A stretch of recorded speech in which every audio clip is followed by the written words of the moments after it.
Nah, biasanya dalam seminar-seminar teologi ya, seminar-seminar apologetika, pertanyaan yang sering kali keluar adalah, jika Allah baik, mengapa sesuatu yang buruk terjadi? Jika Allah baik, mengapa ada manusia baik yang menderita? Jika Allah baik, mengapa ini terjadi, mengapa itu terjadi, dan lain sebagainya. Pertanyaan-pertanyaan ini sebetulnya hanya ingin mereduksi atau mengurangi atau mengganti Allah yang sejati dengan Allah baik versi kita sendiri. Sesungguhnya kita sedang membangun konsep kealahan kita sendiri sesuai dengan kemauan dan kebutuhan kita. Misalnya begini, Allah itu baik kalau dia menjawab doa saya. Allah itu baik kalau saya sehat, kalau saya bahagia, tidak menderita. Nah, itu berarti Allah baik. Secara tidak sadar kita sedang dibentuk untuk tidak mengenal Allah yang sejati, tapi mengenal Allah yang dibangun dari sebuah opini yang salah tentang Allah.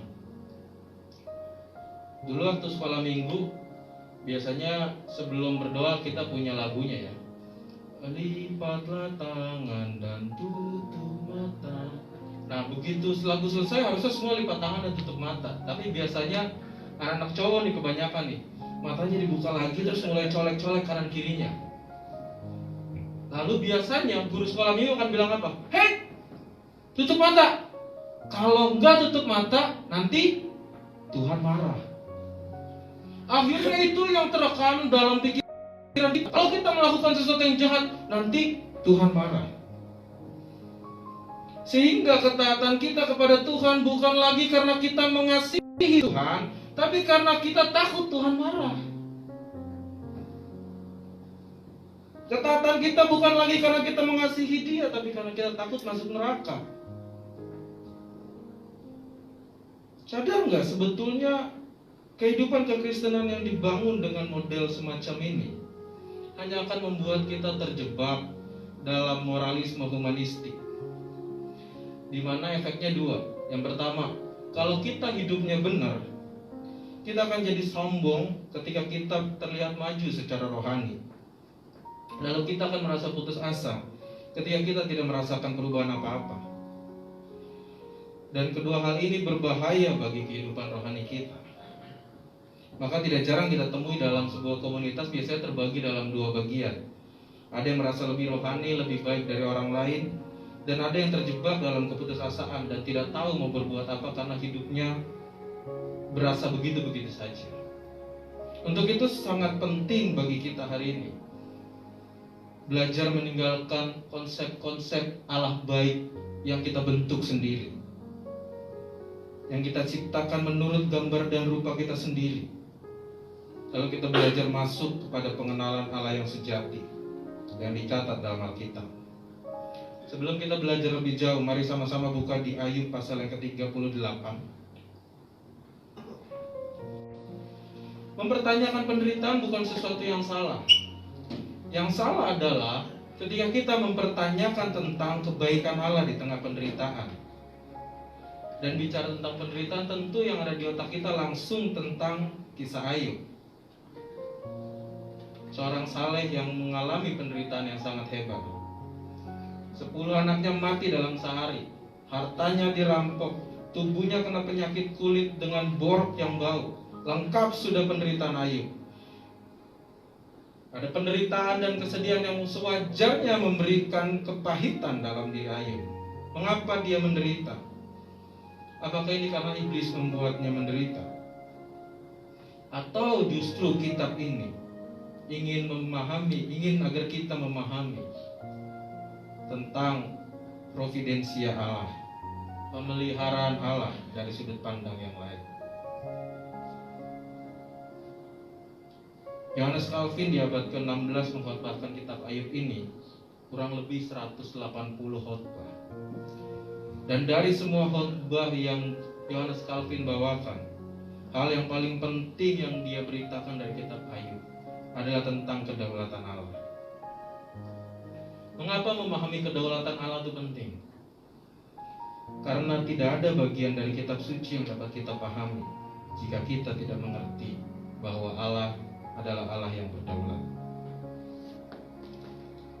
Kedaulatan Allah dalam kitab Ayub bukan bicara tentang Allah yang menyatakan kekuatannya, yang menjalankan, yang maksa apa yang dia mau.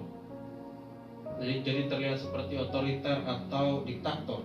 Tapi lebih kepada Allah yang memberikan pemeliharaannya. Jadi apa yang dimaksud dengan providensia atau Allah yang berdaulat? Allah yang berdaulat berarti Allah yang memberikan pemeliharaannya, pengasuhannya, bimbingannya, dan penyertaannya hingga seluruh rencananya terjadi dengan sempurna. Kita tidak membicarakan kedaulatan Allah seperti yang biasa dibicarakan pada debat-debat teologis, seperti misalnya, kalau saya lahir di kampung A, itu sudah ditetapkan atau belum? Kalau saya sakit jantung, itu sudah ditetapkan atau belum? Saya hari ini pakai baju merah, itu sudah ditetapkan atau belum? Perdebatan-perdebatan seperti itu hanya membuat kita kehilangan esensi sebenarnya dari kedaulatan Allah itu sendiri. Allah mengatur segala sesuatu, baik besar, kecil, agung atau yang kita pandang remeh, semua diatur Tuhan. Tidak ada yang tidak diatur.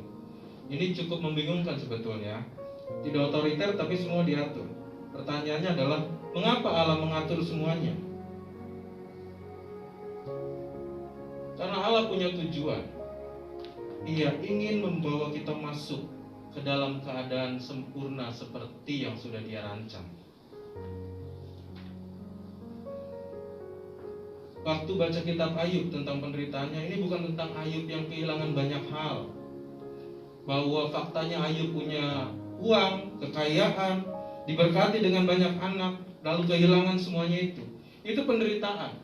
Tapi penderitaan Ayub yang terbesar adalah ketika Ayub tidak mengerti bahwa semua yang terjadi berada dalam tangan Tuhan yang memperdulikan dia. Ada Bapa yang memelihara dia. Yang Ayub tahu waktu itu hanyalah kalau dia jaga hidupnya, maka Allah yang adil tidak akan memberikan penderitaan kepadanya. Tapi apa yang terjadi kemudian unpredictable kan? Dia sudah jaga hidupnya, tapi penderitaan datang. Dan Ayub kehilangan segalanya tanpa pernah mengerti mengapa dan apa alasannya. Adilkah Allah?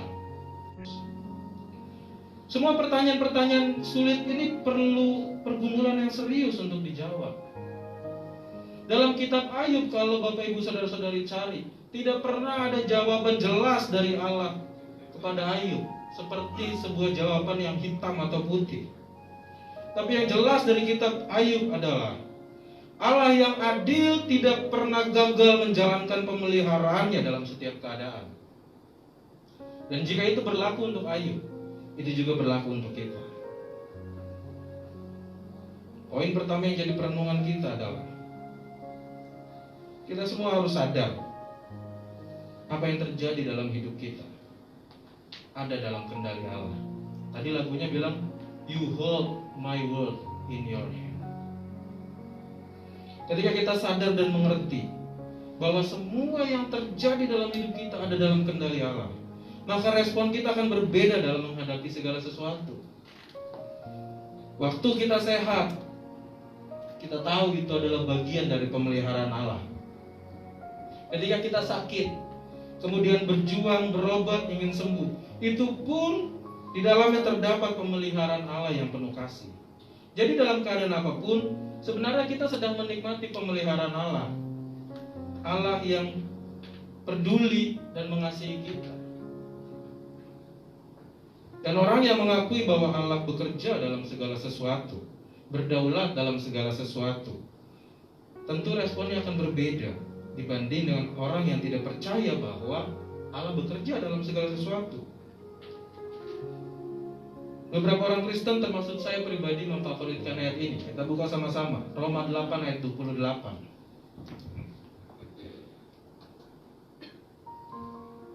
Satu orang boleh bantu untuk baca Roma 8 ayat 28.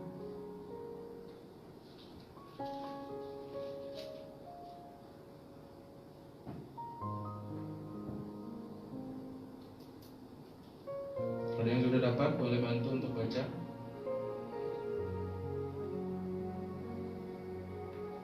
Kita kita tahu sekarang bahwa Allah turut bekerja dalam segala sesuatu untuk menyatakan kebaikan bagi mereka yang mengasihinya, yaitu bagi mereka yang terpanggil sesuai dengan rencana Allah. Kita tahu sekarang bahwa Allah turut bekerja dalam segala sesuatu. Namun jika mau jujur, berapa dari kita yang percaya tentang itu? Kadang kita berpikir bahwa Allah hanya punya andil 20%. Lalu 10%-nya lagi peluang, 10%-nya lagi dewa Zeus, 5%-nya lagi kekuatan kita, 10% lagi keputusan presiden, lalu 10% lagi latar belakang dan lain sebagainya.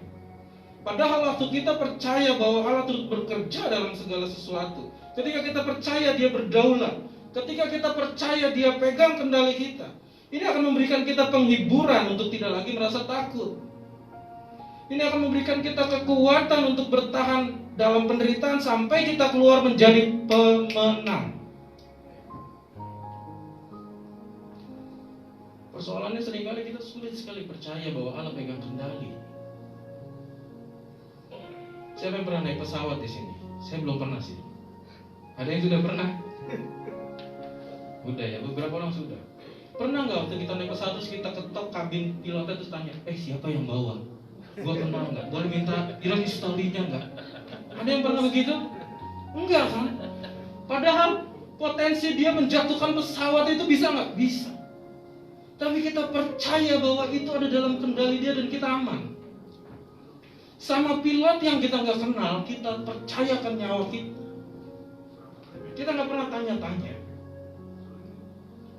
Tapi sama Tuhan yang kita tadi baru baca, Dia bekerja dalam segala sesuatu. Sometimes kita malah lebih sering di-drive sama ketakutannya kita.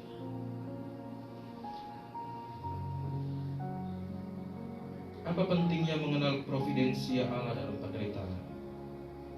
Kisah Ayub ini sebenarnya kisah yang cukup dalam untuk digali. Ada bagian yang dimana Allah bicara dengan iblis, seolah-olah Allah dan iblis itu akrab. Kita buka di Ayub pasal yang pertama, ayat yang ke-7 dan ke-8. Ayub pertama pasal yang ke-7 dan 8. Maka bertanyalah Tuhan kepada iblis, dari mana engkau? Lalu jawab iblis kepada Tuhan, dari perjalanan mengelilingi dan menjelajah bumi. Lalu bertanyalah Tuhan kepada iblis, apakah engkau memperhatikan hambaku Ayub? Sebab tiada seorang pun di bumi seperti dia yang demikian saleh dan jujur, yang takut akan Allah dan menjauhi kejahatan. Seolah Allah dan iblis ini akrab banget ngobrol. Percakapan Allah dan iblis bukan untuk menanyakan informasi. Ketika Allah bilang dari mana, itu bukan Allah nggak tahu iblis dari mana, tapi dia menunjukkan bagaimana Allah berdaulat dan berotoritas atas segala sesuatu. Sama seperti dulu saya ingat penggembala pernah cerita kalau kalau dia pulang malam, bapaknya tunggu di depan di ruang tamu ya, dengan pintu dengan lampu gelap biasanya tuh orang-orang zaman dulu gitu, lampu ini dimatiin semua. Segitu udah takutan pulang telat, udah pada tidur, nggak tahu bapak kita lagi duduk di ruang tamu dalam kegelapan. Dan biasanya apa yang dia tanya pertama kali? Dari mana? Atau jam berapa ini? Pertanyaannya, bapak kita tahu jam nggak? Tahu. Tapi nggak mungkin kita bilang kan, tuh lihat aja jam, pakai nanya. Kan enggak. Ini menunjukkan otoritas. Ini bukan, saya lagi nggak gambarin tentang relasinya. Jadi jangan sampai berpikir Allah dan iblis seperti bapak dan anak. Enggak. Tapi saya lagi kasih tahu gambaran otoritasnya. Allah bertanya bukan karena dia tidak tahu, tapi karena dia punya otoritas untuk itu. Dia sedang menunjukkan kedaulatan. Pertanyaannya, apa tujuan Allah nanya sama iblis? Allah ingin menggali memori iblis tentang Ayub, tentang Ayub dan kesalehannya. Di sini sebenarnya Ayub berhasil mempermalukan iblis lewat cara hidupnya yang saleh. Pertanyaannya adalah, ketika Allah melakukan hal yang sama kepada kita, hei iblis, dari mana engkau mengelilingi bumi? Lu lihat enggak hamba gua Fayen? Jawaban iblis apa? Apakah sama seperti Ayub? Dia mah ribet dah, salah bener. Atau iblis jawab, CS.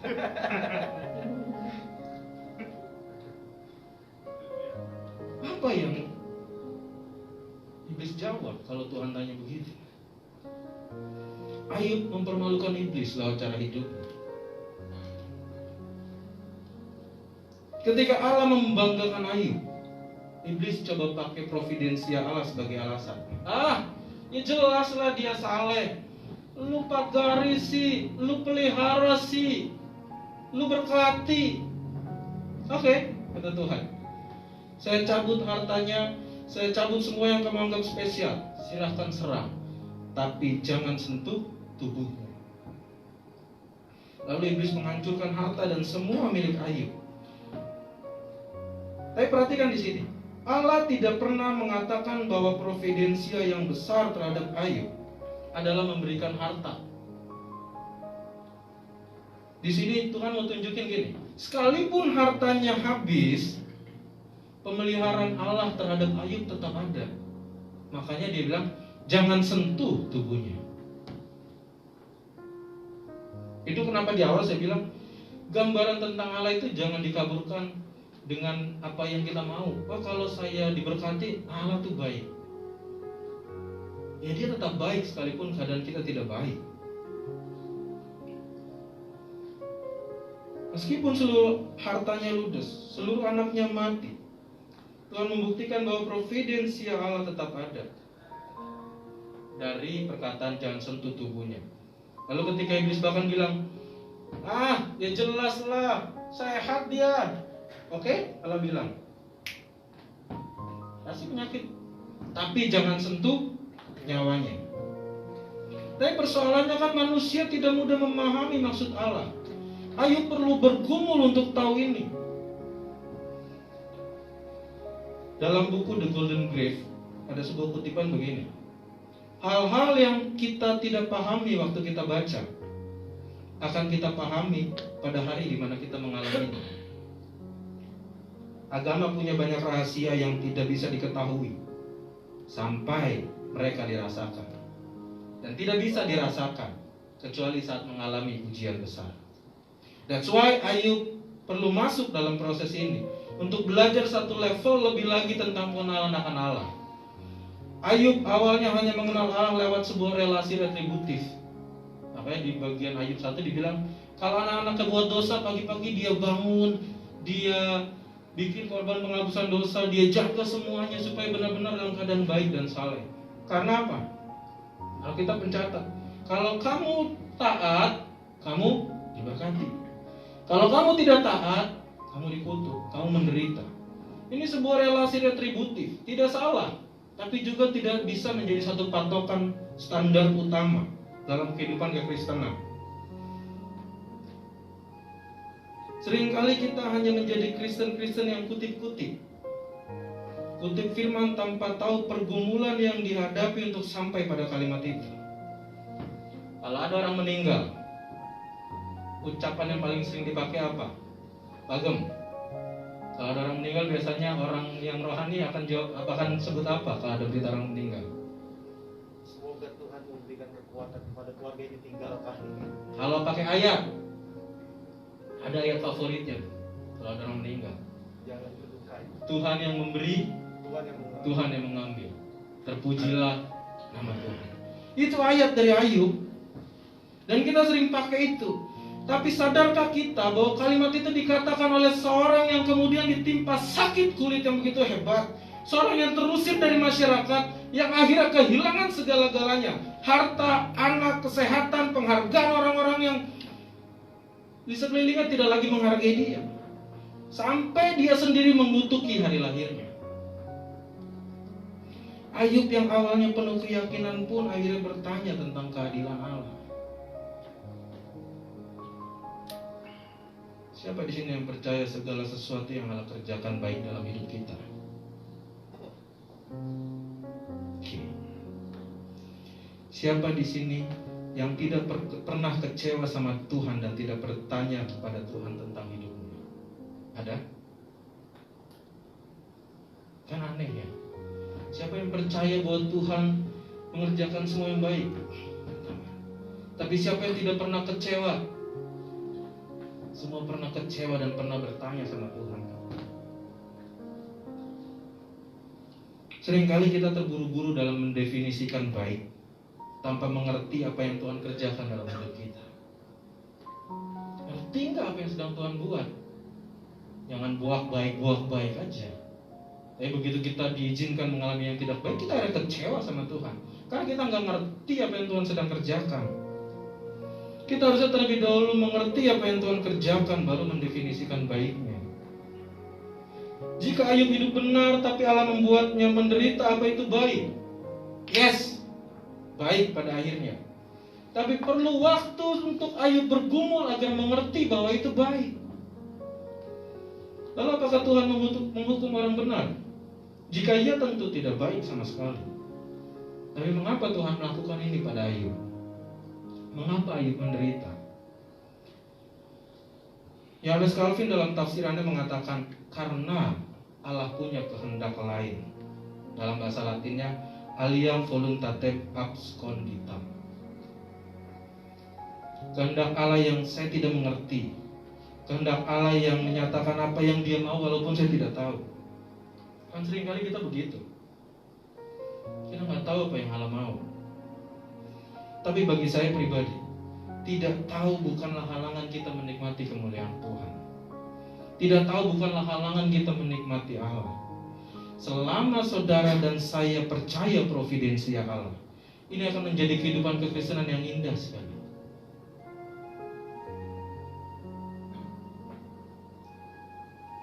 Yang terakhir, mari kembali kepada hakikat di mana Dia Allah dan kita adalah manusia yang lemah yang memerlukan Allah. Apa yang Ayub alami tentu saja menjadi pertanyaan besar bagi dirinya sendiri. Bagi kita yang baca sejak awal mungkin nggak terlalu bingung karena kita lihat bagaimana, kita tahu bagaimana Allah bicara dengan iblis. Tapi Ayub kan nggak dikasih tahu. Allah nggak pernah WA gini, yuk, tadi gue habis ngobrol sama iblis yuk. Dia mau nyobain lu yuk, lu siap-siap ya. Lu latihan dah dari sekarang, dah lu satan udah banyak-banyakin dah. Enggak. Dia merasa hidupnya baik-baik saja, tiba-tiba kejadian A, kejadian B, kejadian C. Allah tidak pernah kasih tahu Ayub perihal percakapannya dengan iblis. Dan Ayub sampai pada titik nadir dan respon yang sangat manusiawi sekali. Dia berkeluh kesah, dia mempertanyakan keadilan Allah, dan Alkitab mencatat dengan jelas semua keluh kesah Ayub. Kenapa? Karena lewat keluh kesah Ayub lah kita melihat dan mengerti bagaimana providensia Allah, bagaimana kedaulatan Allah, bagaimana pemeliharaan Allah atas Ayub. Kok bisa? Coba bayangkan seandainya dari awal kisah ini sampai akhir Ayub selalu berkata, Tuhan yang memberi, Tuhan yang mengambil, terpujilah nama Tuhan. Anak hilang, Tuhan yang memberi, Tuhan yang mengambil, terpujilah nama Tuhan. Lalu iblis bilang, wah asli ini orang sadis. Oke, gue nyerah. Tuhan lu bener deh, gue kalah. Lalu kisah ini berakhir dengan happy ending. Kalau kisahnya seperti itu, maka kitab Ayub adalah kitab pahlawan iman yang namanya adalah Ayub. Tidak ada keluh kesah, tidak ada pergumulan, tidak ada kemarahan, tidak ada kutukan. Tapi dalam penderitaannya Ayub berani dalam bicara. Alkitab tidak sensor keluh kesah Ayub. Dia jujur datang apa adanya pada Tuhan dengan kalimat-kalimat kemarahan yang intim dengan Allah. Dia sampai bilang gini, terkutuklah aku pada hari aku dilahirkan. Alkitab nggak sensor dengan gini. Lalu Ayub berkata, sepertinya aku kurang beruntung, coba lagi esok hari. Enggak. Tapi Ayub berkeluh kesah dengan jujur. Ayub datang kepada Tuhan dengan berani, tulus, dan jujur. Hendaklah ini juga jadi respon kita di tengah penderitaan. Datang kepada Tuhan dengan jujur mengungkapkan keluh kesah kita.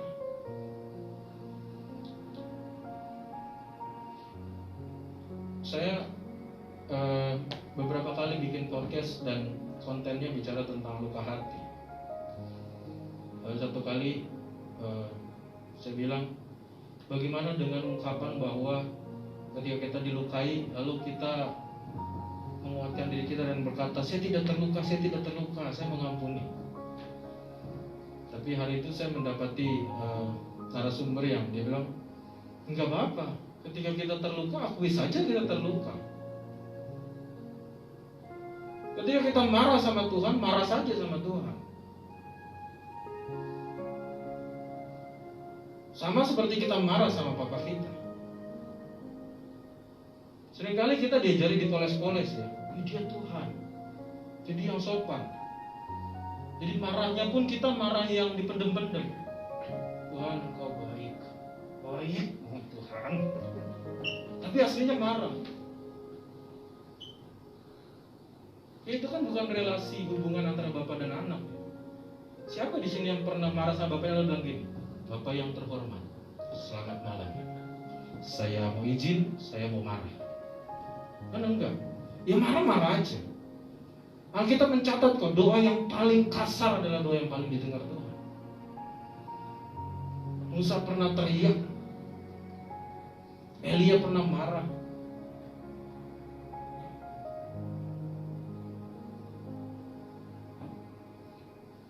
Dengan mengungkapkan segala sesuatu secara jujur, membuat kita punya kekuatan untuk memahami apa yang terjadi.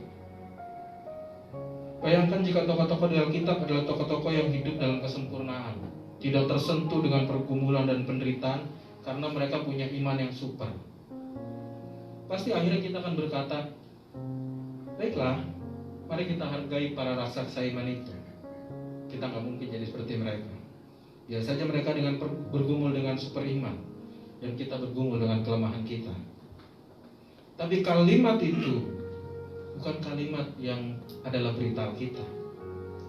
Kisah Ayub dan seluruh kisah Alkitab ditulis apa adanya, agar memberikan kita penghiburan bahwa ternyata Ayub dan kita ada dalam pergumulan yang sama. Pergumulan sulit untuk mengerti kehendak Allah di tengah penderitaan yang kita alami. Yang lucu adalah ketika Ayub mempertanyakan keadilan Allah, Allah menjawab dengan cara yang unik. Dari perikop yang tadi kita baca di Ayub pasal yang ke-38, Allah justru menjawab pertanyaan Ayub dengan pertanyaan balik tentang penciptaan. Namun ini memberikan penghiburan kepada Ayub. Saya agak bingung waktu pertama baca ini. Ini tuh kayak kita ke rumah sakit, lagi jenguk orang. Sakitnya apa? Kanker, aduh saya stadium 4. Pada mulanya Allah menciptakan langit dan bumi dan segala isinya. Terus orang yang sakit bilang, Pak, saya dikuatkan sekali, saya sembuh, terima kasih Pak. Atau kita datang ke orang yang mau bunuh diri, terus kita bilang, pada hari kelima Tuhan menciptakan terang, ini. Terus yang mau bunuh diri bilang, makasih Bapak Pendeta, saya dikuatkan dengan itu, saya nggak jadi bunuh diri. Ini kan gak nyambung ya sebetulnya. Orang nanya keadilan Allah, tapi diceritai tentang kisah penciptaan. Sama kita kayak, gue datang ke Samuel misalnya, beban gue berat ya. Pada mulanya ialah firman. Ini apaan sih? Kok diceritain kisah penciptaan? Allah tidak menjawab pertanyaan Ayub dengan sebuah jawaban yang membuat Ayub berkata, oke, fix, aku ngerti, baik. Enggak. Tapi Allah justru balik tanya sama Ayub. Allah ingin menunjukkan sebetulnya, Ayub, lu ngerti apa enggak sih? Kita pun kadang begitu kan. Seolah-olah memahami Allah, lalu kita melakukan segala sesuatu seenak-enak udel kita mengatasnamakan Allah. Sampai akhirnya pada titik di mana ketika Allah bicara dan kita diam, dan akhirnya sadar bahwa kita bukan siapa-siapa. Waktu Ayub dengan gagah tanya, Tuhan di mana keadilan Tuhan? Allah cuma tanya simpel, lu ada gak waktu gue nyiptain dunia? Lu ada gak waktu gue ngurus binatang?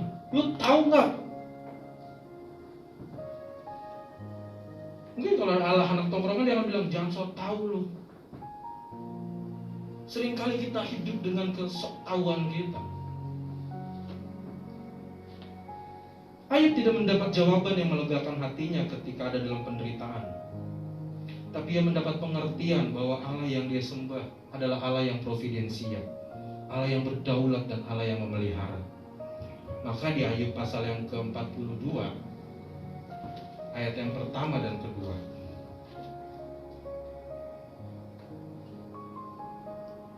Akhirnya Ayub bilang gini, aku tahu bahwa engkau sanggup melakukan segala sesuatu dan tidak ada rencanamu yang gagal.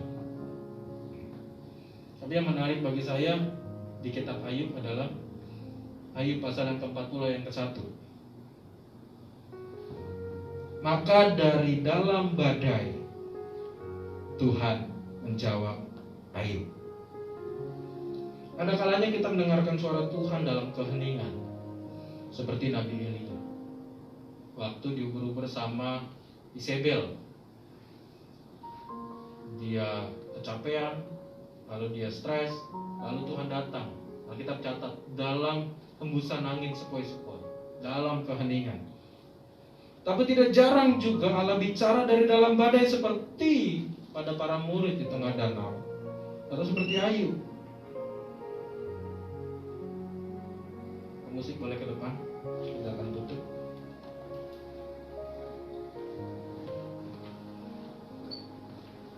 Ayub akhirnya sampai kepada sebuah hubungan yang bukan lagi hanya relasi retributif saja. Taat berkat, taat kutuk.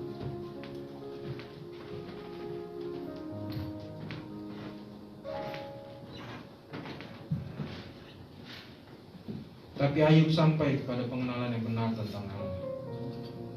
Saya akan menutup khotbah ini dengan sebuah kalimat yang sudah saya ucapkan di awal khotbah. Penderitaan paling besar bukanlah penderitaan orang yang sedang sulit atau kehilangan ini, kehilangan itu. Tapi penderitaan paling besar adalah penderitaan orang yang tidak mengerti providensia Allah. Kalau kita tidak tahu bahwa Allah adalah Allah yang menopang, Allah yang mengatur, Allah yang memelihara, maka itu adalah penderitaan terbesar dalam hidup kita. Ayub sampai kepada pengenalan yang benar tentang Allah. Ayub pasal yang ke-42 ayat ke-5 bilang gini, dahulu hanya dari kata orang aku mendengar tentang Engkau, sekarang mataku sendiri memandang Engkau. Hari ini pertanyaan perenungannya bagi kita semua, sejauh mana kita mengenal Allah itu sendiri? Apakah dia Allah yang kita bangun dengan konsep-konsep yang kita buat sendiri tentang Allah? Atau kita mengenal dia karena kita bergaul akrab dengan dia lewat firman-Nya? Mungkin kita sama seperti Ayub, punya banyak pertanyaan mengenai kehidupan dan penderitaan. Ayub datang kepada Allah dengan begitu banyak pertanyaan, dan dia tidak pernah mendapat jawaban. Tapi Ayub pulang dengan kekuatan dari Allah. Hari ini biarlah kita pun semua demikian, pulang dengan kekuatan dari persandaran abadi kita, yaitu Tuhan itu sendiri.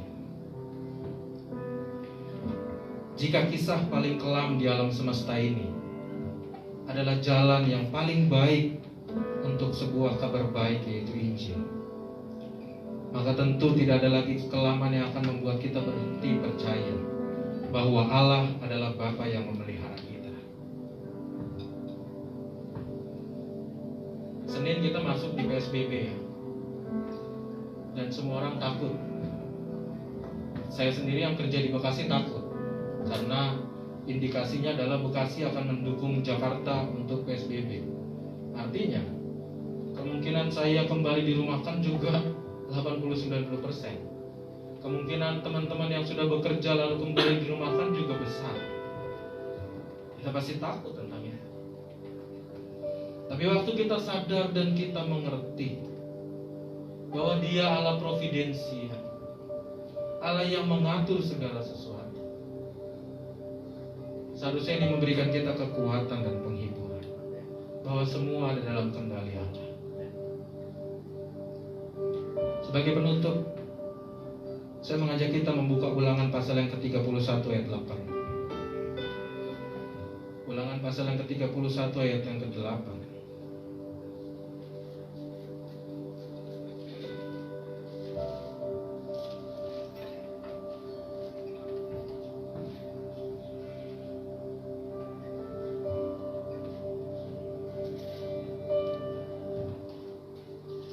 sudah dapat, saya undang untuk kita bangkit berdiri. Sudah akan selesai. Ulangan pasal yang ke-31 ayat yang ke-8. Sebab Tuhan, Dia sendiri akan berjalan di depanmu. Dia sendiri akan menyertai engkau. Dia tidak akan membiarkan engkau dan tidak akan meninggalkan engkau. Janganlah takut dan janganlah patah hati. Kita nggak tahu ke depannya akan bagaimana. Tapi mari personifikasikan kalimat ini. Mari ganti kata engkau dengan nama kita sendiri. Jadi misalnya, sebab Tuhan Dia sendiri akan berjalan di depan Yosefer. Semua kata engkau dan katamu diganti dengan nama kita. Kita mau baca sama-sama. Kita mau baca dengan bersuara. Kita mau personifikasikan, kita mau mengimani bahwa Dia Allah providensia, Allah yang menyediakan dan memegang kendali. Jadi kita ganti kata engkaunya dengan nama. Kita baca sama-sama dengan bersuara. 1, 2, 3. Sebab Tuhan, Dia sendiri akan berjalan di depan Yosefer. Dia sendiri akan menyertai Yosefer. Dia tidak akan membiarkan Yosefer dan tidak akan meninggalkan Yosefer. Janganlah takut dan janganlah patah hati. Selamat menikmati providensia Allah. Tuhan Yesus sayang kita semua.